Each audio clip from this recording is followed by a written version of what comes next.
Bismillahirrahmanirrahim. Assalamualaikum warahmatullahi wabarakatuh. Selamat pagi teman-teman semuanya. Semoga selalu dalam lindungan Allah Subhanahu wa taala. Yang pertama yang kami hormati Bapak Haji Heru Muslimin selaku dosen pengaku mata kuliah tematik terpadu pada kelas 4B. Dan tidak lupa teman-teman semua semoga dalam keadaan sehat dan bahagia selalu. Baik, pada kesempatan kali ini izinkanlah kami dari kelompok 3 akan mempresentasikan hasil dari diskusi kelompok kami, yaitu dalam mata kuliah tematik terpadu menggunakan metode nesting. Namun sebelum masuk ke dalam presentasi, izinkanlah kelompok kami untuk memperkenalkan masing-masing anggota dari kelompok kami. Dari yang pertama ada saya Satria Binayuman Sampurna dengan NIM 52 yang akan menerangkan tentang pengertian dan karakteristik dari metode nesting. Saya Wanda Putri Pramesya dengan NIM 84 yang akan menerangkan mengenai kelebihan dan kekurangan model pembelajaran nesting. Saya Nurita Maya Ramadhani dengan NIM 86 yang akan menjelaskan kesimpulan atau keseluruhan pada presentasi kali ini. Nah, yang terakhir ada saya sendiri yaitu Gita Agustina Silvani dengan NIM 76 yang nantinya akan mempresentasikan mengenai implementasi metode nesting. Baik, teman-teman sekalian, saya akan menerangkan pengertian dari metode nesting. Kita dari beberapa jurnal itu ada pengertian, tapi kita merangkum model pembelajaran yang nesting itu apa namanya ya? Ini memiliki pengertian model pembelajaran yang target utamanya adalah meningkatkan keterampilan berpikir kritis siswa dan meningkatkan pemahaman konsep dan keterampilan mengorganisasi. Jadi memadukan antara aspek kognitif, emosional, psikomotor serta proses, sikap, keterampilan dan komunikasi siswa. Jadi ada penggabungan. Selanjutnya ada karakteristik dari metode nesting. Yang pertama adalah holistik, artinya adalah pemahaman cara berpikir kritis dari siswa, artinya menggabungkan bukan hanya dari sekedar konsep materi saja, tetapi dengan keterampilan. Dan selanjutnya ada bermakna, yaitu ilmu yang disampaikan oleh guru itu bukan saja sekedar materi, tetapi dapat diimplementasikan dalam kehidupan nyata. Selanjutnya ada otentik, artinya guru menjelaskan secara langsung dengan metode dan alat peraga sehingga dapat memberikan pengalaman secara langsung terhadap siswa menggunakan model-model metode dan alat peraga tersebut. Selanjutnya ada aktif. Di sini antar siswa dan guru itu saling berkomunikasi, aktif dalam diskusi maupun tugas. Nah, antar siswa dan guru sama-sama aktif dalam pembelajaran di kelas. Terima kasih. Baik, kita lanjutkan ke implementasi model nesting dalam pembelajaran. Nah, dalam implementasi ini seorang guru harus menentukan terlebih dahulu sekiranya keterampilan apa yang nantinya akan dikaitkan terhadap konten atau materi yang disampaikan dalam satu pembelajaran. Nah, sehingga nantinya guru itu dapat menentukan langkah-langkah secara tepat dan secara rinci pembelajaran tersebut akan dilaksanakan. Mengapa harus menentukan langkah-langkah terlebih dahulu dalam menggunakan metode model nesting ini dalam pembelajaran? Karena sejatinya dalam metode nesting ini kan kita mengaitkan beberapa keterampilan dalam satu waktu pembelajaran, sehingga nantinya ditakutkannya ketika tidak ditata secara rapi rincian pembelajarannya itu akan terjadi miskonsepsi kepada dari peserta didik sendiri. Yang pertama, kenapa bisa terjadi miskonsepsi, yaitu ditakutkannya nanti peserta didik itu lebih fokus pada keterampilan dibandingkan kepada materi. Jadi pada pembelajaran tersebut materi itu tidak sampai kepada peserta didik, tetapi mereka lebih fokus ke keterampilan. Nah, baik, pada kelompok kami untuk pembelajaran menggunakan model nesting ini kita mengaplikasikan pada pembelajaran bahasa Indonesia ya teman-teman. Nah, jadi di sini model nesting ini kan ada bingkai yang di dalamnya itu ada beberapa lingkaran, yang dimana lingkaran ini itu yang dimaksud keterampilan yang nantinya akan dikaitkan dalam satu bingkai, yaitu disiplin ilmu. Nah, disiplin ilmu yang kita ambil yaitu keterampilan berbahasa Indonesia. Nah, konten atau materi yang kita akan sampai dalam pembelajaran kali ini yaitu puisi, mengenai puisi. Nah, dalam pembelajaran kali ini seorang guru, saya misalkan sebagai guru akan mengaitkan 3 keterampilan sekaligus. Yang pertama yaitu kognitif, yang kedua afektif, yang ketiga psikomotor.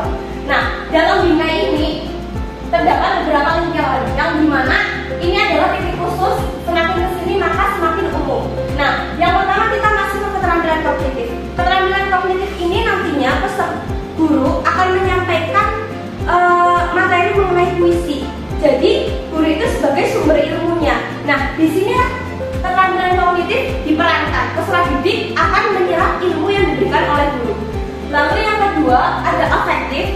Nah, afektif ini nantinya guru akan memberikan perintah kepada peserta didik untuk membuat sebuah karya puisi. Nah, kenapa ini termasuk afektif? Karena afektif itu artinya adalah emosional, perasaan, dan sikap. Nah, di sini seorang siswa yang memiliki keterampilan afektif, maka dia akan paham, mereka akan bersikap bertanggung jawab dan melaksanakan tugasnya untuk membuat puisi.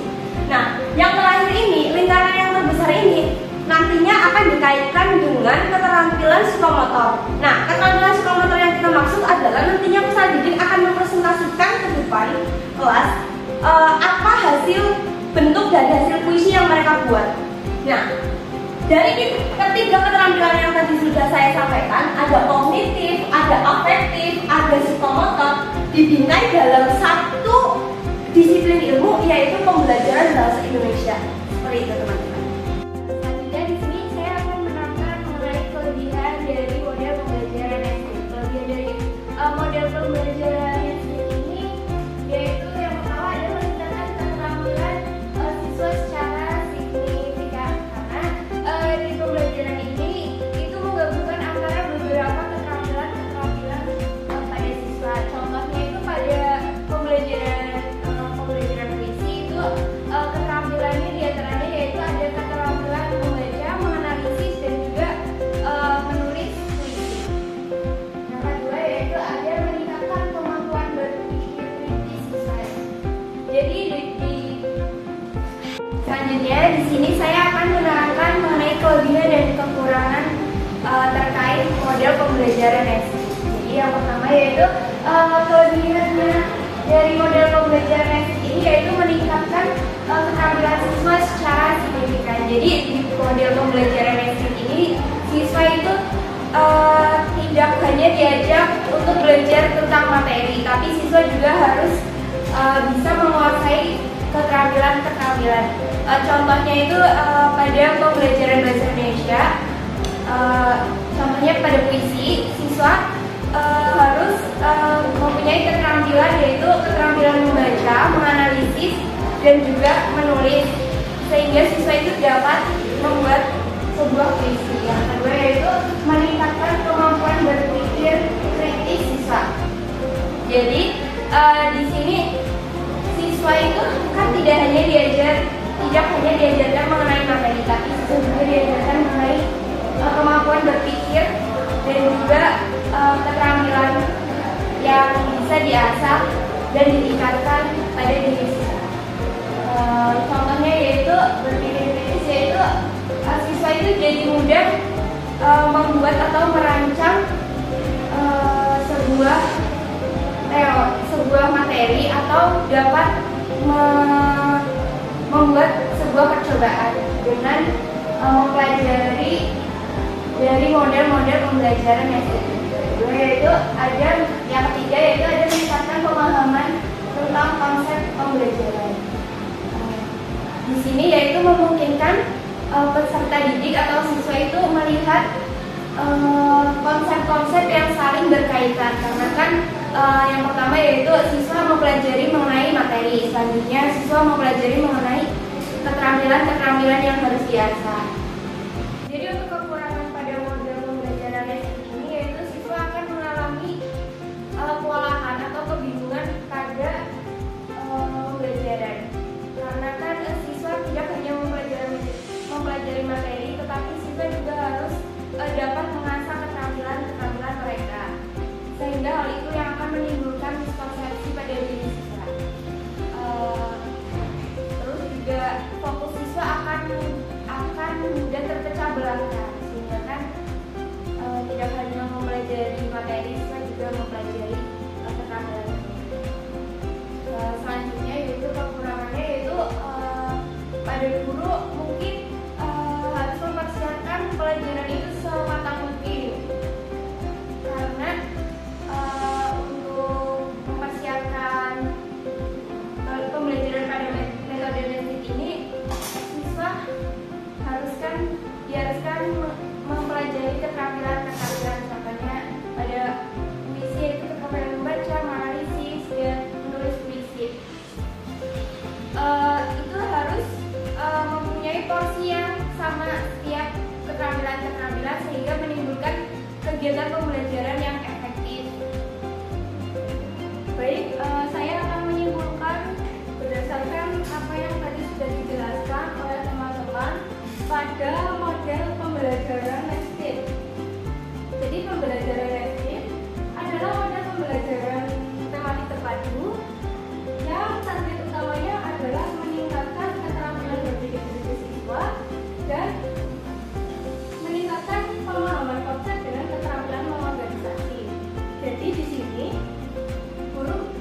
guru membuat suatu pembelajaran di mana dalam satu materi tersebut siswa tidak hanya dituntut untuk memahami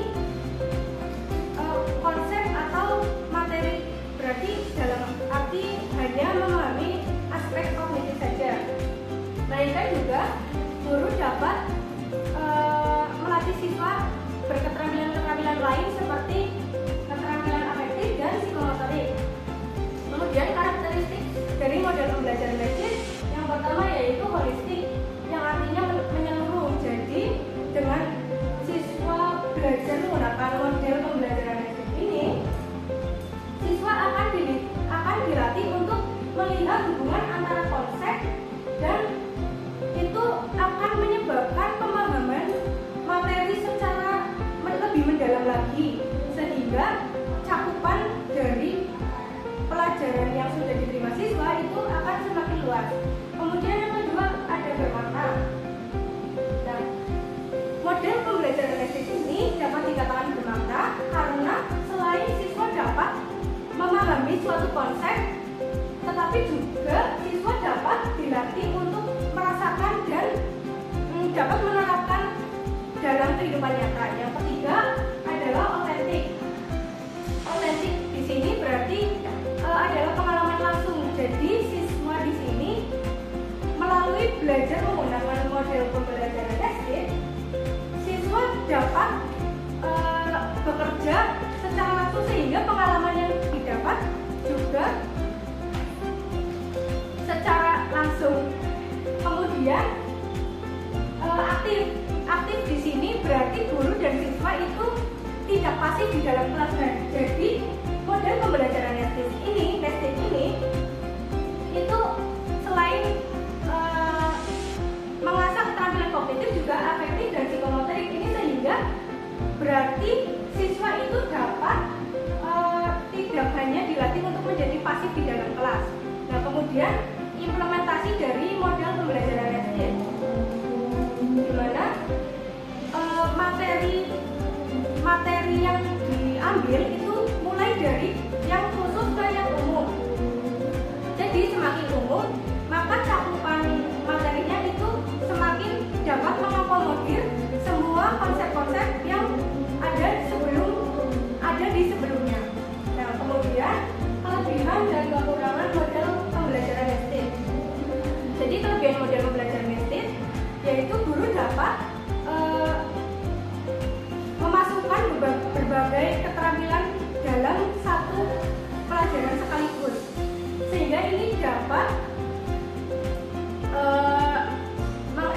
mengefektifkan pembelajaran. Kemudian kekurangan dari model pembelajaran Nestit. Jadi karena model pembelajaran Nestit ini banyak target yang harus dicapai, jadi mungkin ini dapat menimbulkan kebingungan siswa atau miskonsepsi pada siswa. Jadi siswa ini seperti dituntut untuk mencapai target belajar dalam satu waktu, sehingga ini dapat membingungkan siswa. Sekian, terima kasih. Baik teman-teman, sekian presentasi dari kelompok kami. Mohon maaf